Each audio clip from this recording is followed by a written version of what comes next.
2014 నుంచి 19 వరకు భోగాపురం ఎయిర్పోర్ట్లో ఎంత భూమి ఎక్వైర్ చేశారు, ఆ తర్వాత 19 నుంచి 20 వరకు ఎంత భూమి ఎక్వైర్ చేశారనేది రికార్డ్స్ ఉంటాయమ్మా. రికార్డులతో అన్నీ తీసి చర్చ పెడదాం దీని మీద.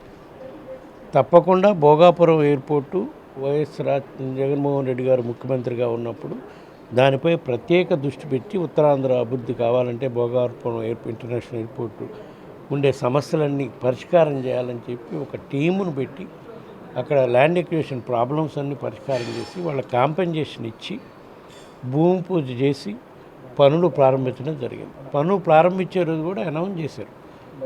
3 సంవత్సరాల్లో జేఎంఆర్ ఎయిర్పోర్ట్ వాళ్ళు కంప్లీట్ చేస్తామంటే 3 సంవత్సరాల్లో కాదు 2 సంవత్సరాల 6 నెలల్లో కంప్లీట్ చేసి ప్రజలకు అందించాలి అని చెప్పి చేయటం జరిగింది. ఈరోజు భోగాపురం ఇంటర్నేషనల్ ఎయిర్పోర్ట్ ఉత్తరాంధ్ర ప్రజలకు అందుబాటులోకి వచ్చింది. ఎవరు చేశారు, ఎవరి టైంలో ఏం జరిగింది అనేది రికార్డులు పరిశీలిస్తే తెలిసిపోద్ది. ఎన్ని వేల ఎకరాలు చంద్రబాబు టైంలో తీసుకున్నారు, జగన్మోహన్ రెడ్డి గారు 800 ఎకరాలు తీసుకొని ముందు ల్యాండ్ తీసుకోవడం కన్నా రైతులకు కాంపెన్సేషన్ సమస్య ప్రాబ్లంగా ఉంది. అక్కడ ఆ కాంపెన్సేషన్ ఇచ్చి సెటిల్మెంట్లు చేసి దానికి అన్ని పర్మిషన్లు తెచ్చింది కూడా, పర్మిషన్లు ఇచ్చింది కేంద్ర ప్రభుత్వమే కదా. ఆ పర్మిషన్లు అన్నీ కూడా ఎప్పుడు వచ్చినాయి అనేది కూడా చూస్తే జీవోలు ఉంటాయి అన్నీ. దీనికోసం దాన్ని ఇంత ఇదిగా బురజల్లుకోవాల్సిన పని లేదు.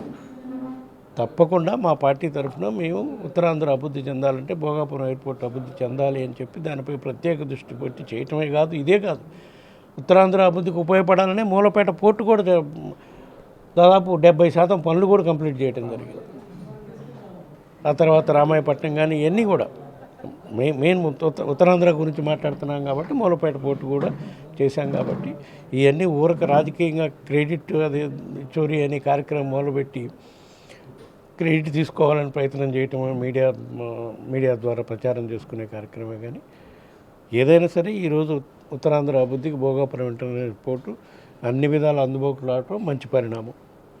దానికి మా ప్రభుత్వం జగన్మోహన్ రెడ్డి గారు ముఖ్యమంత్రిగా ఉన్నప్పుడు దానికి చేయాల్సిన కృషి అంతా చేసి పనులు ప్రారంభించింది కూడా ఆ టైంలోనే. మళ్ళీ ఇంకొకసారి కూడా చెప్తాం.